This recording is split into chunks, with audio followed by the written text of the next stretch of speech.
Hello everyone, Bill Parish here from GTT Audio, and welcome to the channel today. Well, today is our second installment, part 2 of Inside the Reviewer's Listening Room. And today I'm here with Dr. David Robinson of Positive Feedback. Yep. David, thank you very much for having me in. Oh, hey, this was a pleasure. Yeah, well, we got to bring you some toys, Okay. and Yeah. and you've got plenty of toys here. So A lot of toys. why don't you tell us a little bit about the system? So I'm gonna stand back here and let you have it front row center here and Okay. kind of give an explanation of what your what's in for review at this point, and Right. and then what's your reference products. Yeah. Okay. Well, let's see. Starting over here to my left, right on top, we have one of the Dome and Audio Helix 2s, version 1.2. It represents one of the turntables that we have in here. Well, you played it last night. It sounded incredibly good. It's What cartridge do you have on that? I'm running the Phasmation, the PP2000, which is their reference cartridge. The tone arm is one of Frank Schroeder's CB11 12-inch tone arms. This is really very nice. We've got ESS racks here to mount them. We've got critical mass down there, and then we've got one of the racks from YG Acoustics over on that side of the room. Yeah, we'll swing it over later as we see Right. that end of the room. Yeah. Right. Down below, that cascades into a Gold Note system that has impressed me quite a lot. This is their PH1000 phono amp, and the PSU 1250 power supply. It's the same. Really clean, really clear, and yet it's got a kiss of that Italian thing. I'll tell you, it really sounded great. I mean, one thing I want people to see and understand is that these your reviewer systems are. This is your laboratory. This is where you work and things come in and out. I mean, I know that you own the AudioNet pre-G2 and EPX, and Right. but that's not in the system right now because you've got something else that you're evaluating. Exactly. And Well, this is sort of how it works. So as a Yeah. reviewer, you have to swap things in and out all the time. All the time, and you've got to make sure that the synergies are good as you listen.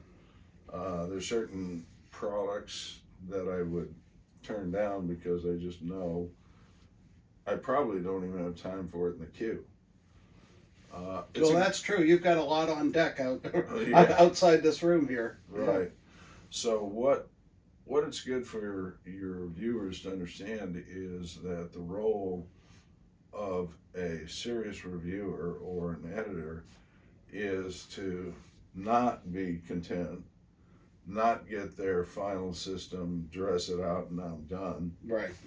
But Well, at that point, you're done being a reviewer. exactly. I mean, you're retired. Mm-hmm. Instead, you've got to constantly press ahead into the new stuff that's coming along, because we're in the golden age of audio. We know this. There, in every category, every type of product is the best that's ever been made. And so, when you come into my listening room, it does look more like a lab. It's not a nice, neat, dressed down kind of place. It's not a total chaos. No. But it has a lot of stuff, and things are being swapped in and out all the time. Why don't you step down to the next rack there Right. and show everyone what you've got there? Well, let's see, right here, this is the MPSX streaming interface from Playback Designs. This represents Andreas Koch's pinnacle of simply handling the interface. So when you say interface, so it's not a D to A converter, it's strictly a streamer? Strictly handles the signal and optimizes the timing, make sure everything is on. So what we have then is we have something that sets standard for getting the clock right. Because in things digital, of course, the clock is really at the heart of things. Once you get ultra precision in the clock, once you get the stream right, you're going to get improved sound for sure. Is it a Rune endpoint or? No. So it's just like it takes the signal, it reclocks it, and that right. puts it out. I mean, that's what it does. Cool. This is the Arnder A30. It's sort of a 6-in-1 Swiss Army knife. Sure. Of capabilities. It'll do everything from rip CDs. It has a DAC that goes to 512, DSD 512, and PCM 768. It has several terabytes of storage. It's a music server. It's got a headphone amp and so on. This really is a very nice solution. If you got to have everything all in one place, this has become a standard for me. Below that, you'll see the new DS Audio Grandmaster 2-box system for optical. Their optical Grandmaster cartridge, power supply, and the EQ/phono.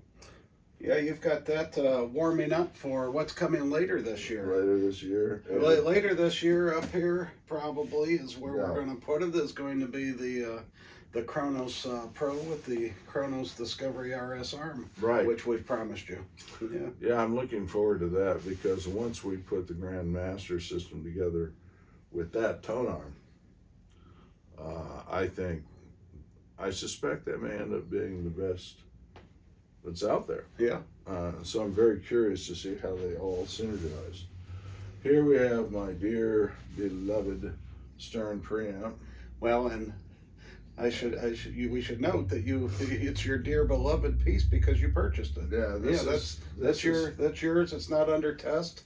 You did a review. I called everything back, and you had to have it. So. Yeah, this is actually the best preamp that I've ever heard. The specifications on it are not to be believed. Ultra high bandwidth and Goes so out forth. to 3 meg. Clear and clean, and yes, when you can go from 0 to 3 megahertz in your frequency response, you're doing okay. Now down here is Andreas Koch of Playback Designs, his ultimate reference, at least for right now. SACD and CD transport, and his DAC. This is the MPT-8. This is the MPD-8 DAC. Has built into it, it does streaming. It has room, so it will do room. It has storage space, again, so that you can be local with your storage. I didn't know that. Yeah, it's an option, and you have to do some trade-offs. You can't get one of these units with everything aboard. Normally, you can choose 2 out of 3. Down below, we have the Kubala Sosna expander. That's what we're using as a power distribution. The viewers can't see that on screen, but Well, yeah, okay. it's down there. They've seen the expander If you before. could see it, it would look like that. The whole front end is plugged into the expander, and Right. one of the reasons that we're here today is putting in an entire loom of realization cables. Yeah, well, that, for the first time, I've heard it at shows, You've heard it at my place. and I've heard it at your place, and I knew what it represented. I only had one RCA pair of those from years ago, but now we've got the loom in place for these key components, and already the difference is extraordinary. They're just there. That's the thing that strikes me. The whole Kubala Sosna realization line is there to simply, it's like you're transmitting signal, but it doesn't sound like you're transmitting signal. It sounds like music just happens. That's extraordinary. I've played before with, if you add more and more Kubala Sazna to a system, it'll get better and better. Then it'll finally reach a point where all of a sudden, when you put the last piece in, it just goes, boom, there it is. Yeah, we've often said it's the first and last piece that make the biggest difference. Yep, exactly. And that's been my experience with it over years now. I mean, I've known Joe for a very long time, and I've known Joe, and I trust what they do. And when he says, you know, this is the top of the line, I'm automatically interested. You learn that about your products that are out there, the ones you can really count on versus the ones that you're speculating. And then there's a whole bunch of stuff you've never even heard of. So awesome. Well, shall we spin the camera around, David, and take a look at the the rest of it. The rest of the system? Right. All right, okay. let's do it. Well, now we're down where it all happens. Right. We're down at the speaker and the power amplifier end. Right. And another reason that we're here today is I brought you the Vivid Audio G1 Spirits, the Gia G1 Spirits. Oh man, don't get me started. The Vivid Gia Spirits are just, I've gotten to hear them twice before. Once at Bill's Place in New Jersey, saw him again at Expo, and my impression didn't change. That all of a sudden, here was a new reference standard that I called sui generis. Yeah. And I only have a few products that I say are in a category by themselves. This is one of them. It's very clear that the Vivid design combines both audio performance at the highest level and puts it together with an absolutely seductive sculpture-like form. And that's what first caught my eye. I had some larger Vivids here several years ago that I reviewed, and I was very impressed with them. Sure, yeah, the G1s, yeah. Yep, but predecessor to the Spirit. These go well beyond that. Oh yeah. Matter of fact, as I've listened to it, I really don't have, which is true of anything that's sui generis, I don't have anything to really compare it with. It's an experience that is in its own domain, and so you have to basically build your vocabulary to describe what this is doing that nobody else is doing. What happens as we listen in here is it just disappears. I mean, you don't pick out drivers. You're not able to say, well, here's a crossover point, or here's something that could have been better in the crossover inside. Instead, it just plays. Now, the Kubala Sazna realization are materially contributing to that. I mean, these would be very fine speakers, but realization takes it to the point at which everything comes together. So if you've got a complete loom of realization, then what you have is something that's going to bring the best out in whatever's downstream. But if you got this downstream, yeah, I have not experienced anything that was quite as good as this. With these, we are controlling the first reflection points with the still points apertures. Anybody who's followed still points knows they're very good. They keep hard first reflections from developing, which means that the music just opens up. The amplification is coming in from my two buddies. Yes, which you also own. Yes, these are your reference. These are the Heisenbergs, and when you put them together with the Sterns, yeah, as far as I'm concerned, you got it. AudioNet's created a special synergy. They have, well, it's been several years since they developed these. Yeah. And I still haven't seen anything that touches them. I mean, I know there's some new brands coming up that are doing some excellent things, but AudioNet is my desert island reference. You know, if you had one set of electronics, this would be it. So the AudioNet is pumping an awful lot of extremely high bandwidth, very quick power to the dudes who just sit up and respond via the realization cable, and the synergy is complete. So when I sit in my listening chair, as we've been doing over the last day, Yeah. My reaction is, well, you remember when we first talked about the Discovery RS and Oh, yeah. Discovery system from Kronos, and I said, where's the grooves? Right. The grooves went away. With this, it's where are the drivers? True. These speakers just absolutely disappear in every room. In Yep. every room.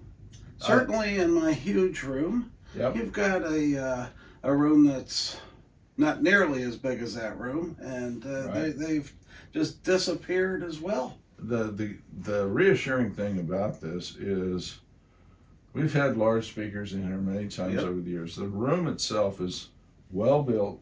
Oh yeah. Master builder built it. We have a couple of tube traps in place. We have some cathedral panels. We've got the apertures. I want to encourage your viewers to not give up just because they don't have 32 by 40. Right.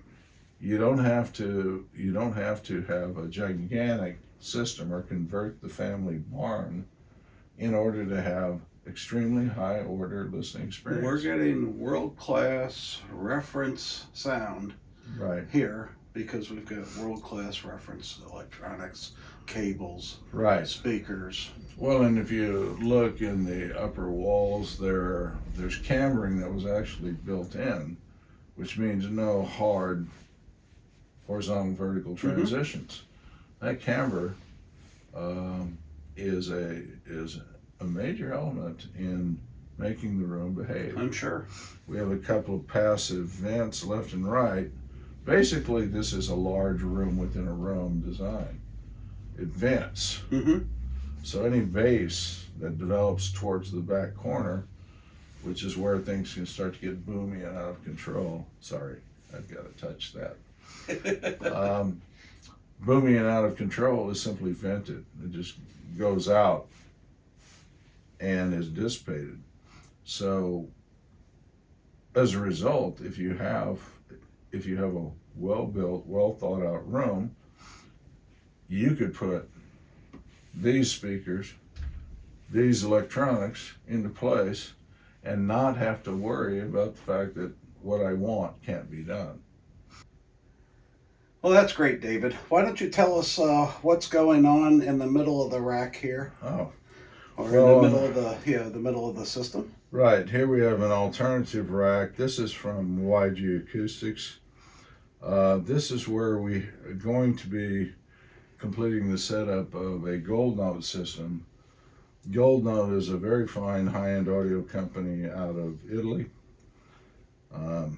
We've been impressed with them at the magazine over the years, and we're finally going to do the thing of let's hear your system. And so we're going to be bringing that in. We have a couple of pieces in place already. Below that is the Wolf Audio Systems Alpha 3 SX music server, which is absolutely brilliant stuff. I think that that Joe is doing a fantastic job. Joe Parvey down at House of Stereo with that. We've been using that for quite a while. It does Windows-based streaming, and so what it does is it actually uses J Rivers MC Center, Oh, okay. and I can pull files from our NAS and just go with them. And the quality of the sound is really brilliant, and that's a heavily loaded up version, and so the results have been very fine without exception. Down below we have one of the switches from Inuus, the PhoenixNet. We're going to be sending it back soon, but it's been an opportunity to hear some of what Inuus is doing. Mm-hmm. They're a main alternative out of Europe for dealing with switching questions and transmission questions and so forth. As we all know, we're seeing more and more about, Ethernet ain't Ethernet. And Yeah. You gotta enhance it. We're working on one with the Jitterit right Yes. now, and that's just starting to ship, so that's great. Tell Yeah, well, I don't know how the camera's picking this up, but there's a turntable back here. You should be able to see it, and you should recognize it. yeah. This is the final version of my dear friend Lloyd Walker's proscenium. I have owned a proscenium for many years. It was the finest linear tracking tone arm system that was out there. He would come out every year or two and do upgrades to it. And this one has actually been taken. It's not the Black Diamond level 5. This is the master reference.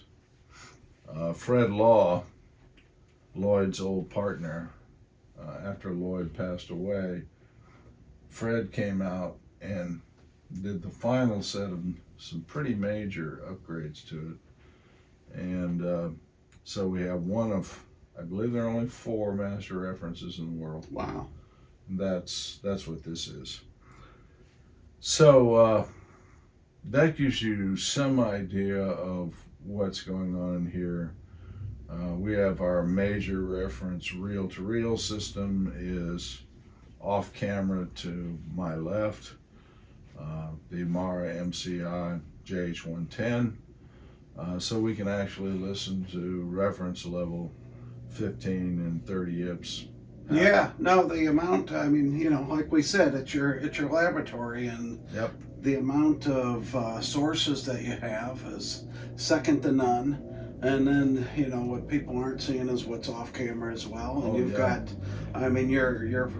your queue on what you have to, your workload ahead of you is stacked up on deck out there, and quite incredible. Yeah, as of right now, I'm not taking on any new projects, so this is going to keep me busy for the next handful of months. Yeah. Well, we've got the leaf blower out there, so so someone just fired it up. So maybe we'll wrap this. But I really appreciate you letting everyone come into your room and taking part in this. So it's much appreciated. Thank you.